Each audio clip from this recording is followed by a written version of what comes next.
বাড়ি আপনার নন্দীগ্রাম ভেকোটিয়া বাপুজি স্কুলের পাশে।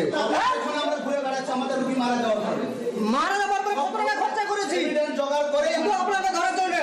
আমি তিনবার পেশেন্ট সেজেছি আপনার কাছে, আপনি চেনার প্রয়োজন মনে করেনি, কারণ আপনার শুধু টাকা চাই।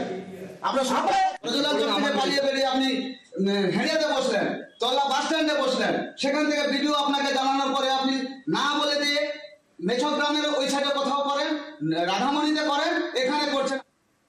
ঠিক আছে, আমি অন্যায় করছি, ক্ষমা চাইছি, আর কোনোদিন করবো না। দয়া করে আমাকে মাফ করে দেন। আর কোনো পেশেন্ট আমার মারা গেছে এরকম আমি শুনি, আপনি ক্ষমা চাইছি, আমাকে ক্ষমা করে দেন। না, ক্ষমা করবো না, আজ থেকে আমি স্টপ করলাম। নমস্কার বন্ধুরা, আমার নাম ধ্রুবজ্যোতি সরকার। নন্দকুমারে ধরা পড়ল ভুয়ো চিকিৎসক। উড়িষ্যার চিকিৎসকের নাম রেজিস্ট্রেশন ব্যবহার করে দীর্ঘদিন ধরে প্র্যাকটিস, নাম রেজিস্ট্রেশন নকল করে চিকিৎসা। পূর্ব মেদিনীপুরের একাধিক জায়গায় চেম্বার, দীঘা, এগরা, হেনরিয়ায় প্র্যাকটিস। মেডিসিন, সুগার, থাইরয়েড বিশেষজ্ঞের পরিচয় চিকিৎসা। নার্ভ বিশেষজ্ঞের পরিচয় দিয়েও প্র্যাকটিস ভুয়ো ডাক্তারের। 9 মাস আগে ভুয়ো ডাক্তারের চিকিৎসায় এক শিক্ষকের মৃত্যু হয়েছিল। সন্দেহ হওয়ায় খোঁজখবর নিতে শুরু করে শিক্ষকের ছেলে ও কয়েকজন ছাত্র। ভুয়ো চিকিৎসকের হদিশ পাওয়ায় ব্যবস্থা। নন্দকুমারের চেম্বারে গিয়ে হাতে নাতে ধরা হয় ভুয়ো ডাক্তারকে। বাড়ি আপনার নন্দীগ্রাম ভেকোটিয়া বাপুজি স্কুলের পাশে। এখন আমরা ঘুরে বেড়াচ্ছি, আমাদের রুগী মারা যাওয়ার পরে কত টাকা খরচা করেছি জোগাড় করে আপনাকে ধরে চলবে। আমি তিনবার পেশেন্ট সেজেছি আপনার কাছে, আপনি চেনার প্রয়োজন মনে করেনি, কারণ আপনার শুধু টাকা চাই।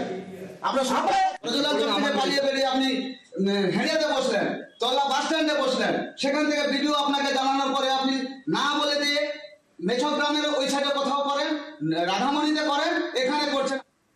বাড়ি আপনার নন্দীগ্রাম ভেকোটিয়া বাপুজি স্কুলের পাশে।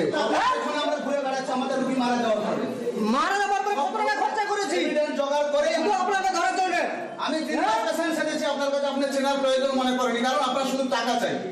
আপনার পালিয়ে বেরিয়ে আপনি হেরিয়াতে বসলেন, তল্লা বাস স্ট্যান্ডে বসলেন, সেখান থেকে ভিডিও আপনাকে জানানোর পরে আপনি না বলে দিয়ে মেছক গ্রামের ওই সাইডে কোথাও করেন, রাধামণিতে করেন, এখানে করছেন। ঠিক আছে, আমি অন্যায় করছি, ক্ষমা চাইছি, আর কোনোদিন করবো না। দয়া করে আমাকে মাফ করে দেন। আর কোনো পেশেন্ট আমার মারা গেছে এরকম আমি শুনি, আপনি ক্ষমা চাইছি, আমাকে ক্ষমা করে দেন। না, ক্ষমা করবো না, আজ থেকে আমি স্টপ করলাম। বন্ধুরা, ভিডিওটি ভালো লাগলে দয়া করে লাইক শেয়ার করে দেবেন, আমাদের পেজটা ফলো করে নেবেন, আর আপনার মতামত কমেন্ট করে অবশ্যই জানান। ধন্যবাদ।